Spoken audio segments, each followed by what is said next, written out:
So today we're going to be talking about the elemental system here in Honkai Star Rail, which differs and is very different from the other game that Hoyoverse made, which is Genshin Impact. Now in Genshin Impact, they have something called elemental reaction, where other elements react to each other depending on what element they have on them, right? This game is not quite like that. This game does have an elemental system, but it's not mixing and clashing elements against each other to create this one big reaction, right? It's more like a enemy will be weak to a certain element, and then it'll be shown on top of their head, which you'll see right here in front of me.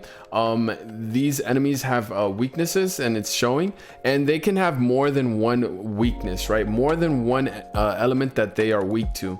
So what you're going to want to do is you're going to want to hit them with the right element so you can go ahead and try to break them. Now the two bars that you see here floating over the enemy's head is the red bar is their HP, and the white bar is their toughness gauge. That's what they call it in the game. And like I said earlier, if you hit the enemy with the right element, you're gonna go ahead and make this toughness bar go down, and when it reaches 0, you actually break the enemy.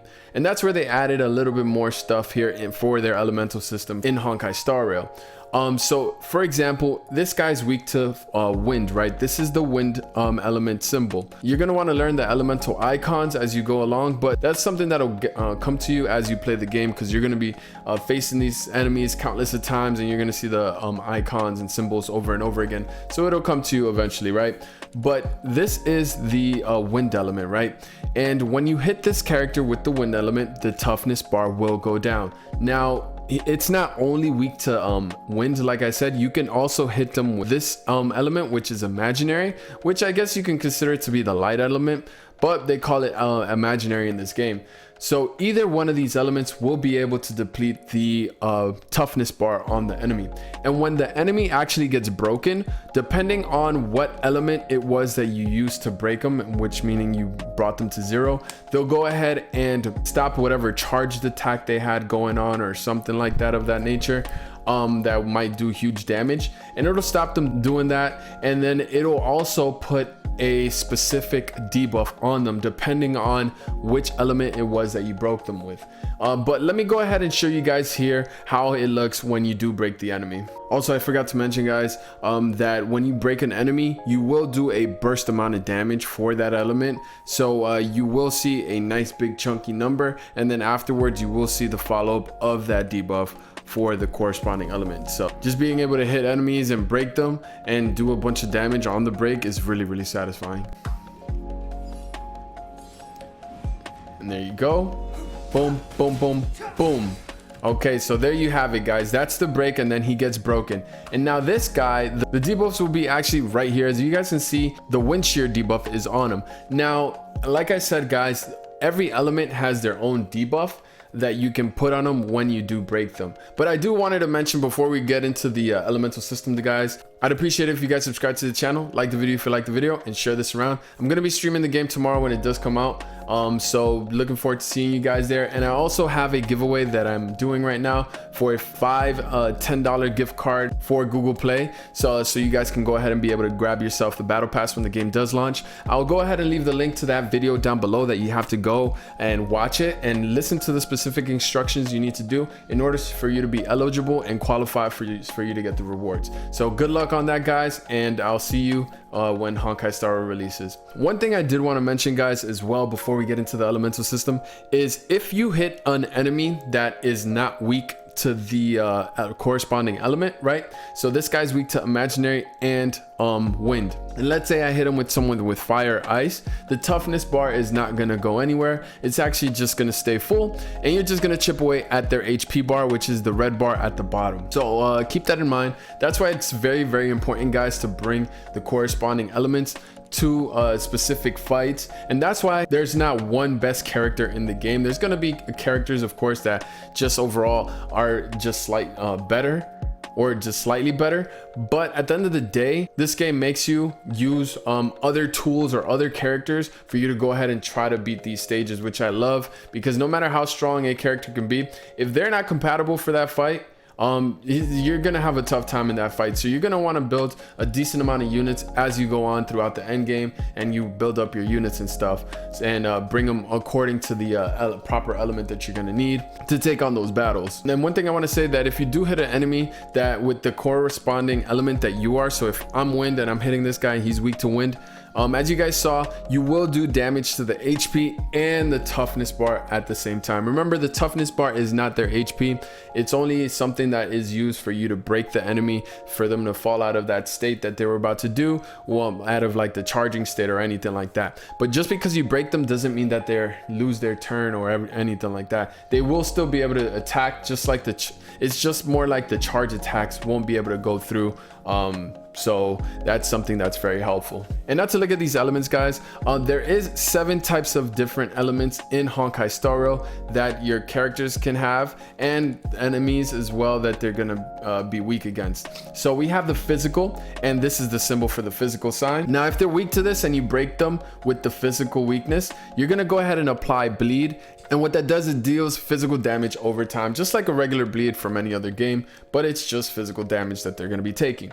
Now, for the fire, this is the symbol.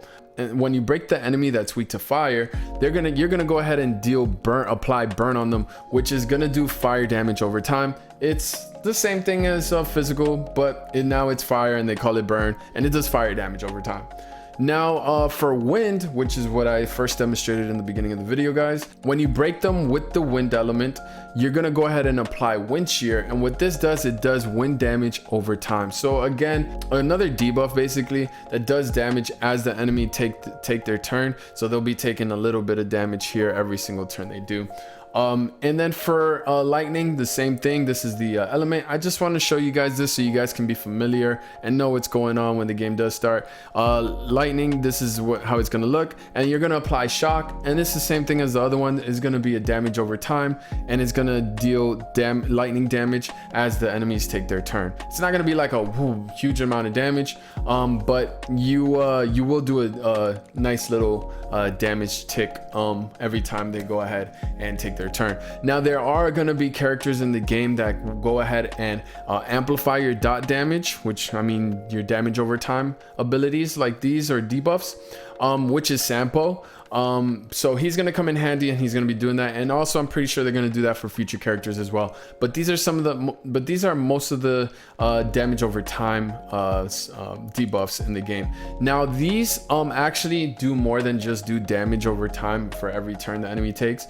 For ice, you're actually going to go ahead and freeze them, and this immobilizes the enemy and makes them lose their turn. So look at it as a stun. Now this also does damage over time as well, so when the enemy takes a turn, they're gonna take damage. But this is super strong, the freeze, because like I said, it's gonna make the enemy lose their turn, and it's gonna have them get skipped in the turn meter bar. So very strong ability here for freeze if they are weak to freeze. That frozen debuff that you put on them is extremely strong. Like I said, you might as well consider it a stun, right? So yeah, very nice. Then we have the last two, which is quantum and imaginary, which like I said, imaginary, think of it as light, and quantum as like dark. But yeah, that's what they call them here. And for quantum, what you're gonna do here is you're gonna apply entanglement, and it delays the opponent's turn and deals quantum damage over time. Again, it does damage over time as the enemies take their turn. So what it means for delay is, if you guys can see here on the left side, this is the action bar for you to be able to tell who's gonna take their turn. Whoever's up here is at 100%, right? They're considered to be 100%, and whoever's down here is considered to be 0%. So as the battles go on, you're gonna be climbing up the action bar, which is like a turn meter, right? And when you get up here, you'll take a turn. But there's abilities that push the enemy back or delay their turn. It's kind of a form of action bar manipulation is what we call it. It's more like a control ability. So when you go ahead and break them, you're gonna actually push them back, because that's what the quantum element does. So you can let's say someone's ahead of your ally, and you're gonna go ahead and break them, and then you proc that entanglement debuff on them, because that's what happens when you break them with quantum. You're gonna go ahead and push push the enemy back. Now your allies will go ahead. Now it's one of these two that actually take a turn for it to happen. I'm not sure if it's going to be the quantum or the imaginary, but the imaginary is basically the same thing, where you're going to apply imprisonment, not entanglement, imprisonment, which imprisonment causes for their actions to get delayed, which meaning they're going to get pushed back. And also it reduces their speed, and speed is very important, guys, because depending on how much speed is depending on how fast you'll go ahead and climb up the action bars for you to get your turn. So that's what imprisonment does. Now what I meant was, I don't know about imprisonment or entanglement. There's one of these that actually you have to, after you apply it on them, they're not going to get delayed right away. You're going to have to wait till the enemy takes their turn. Then when it's their turn, they'll go ahead and suffer the delay consequence.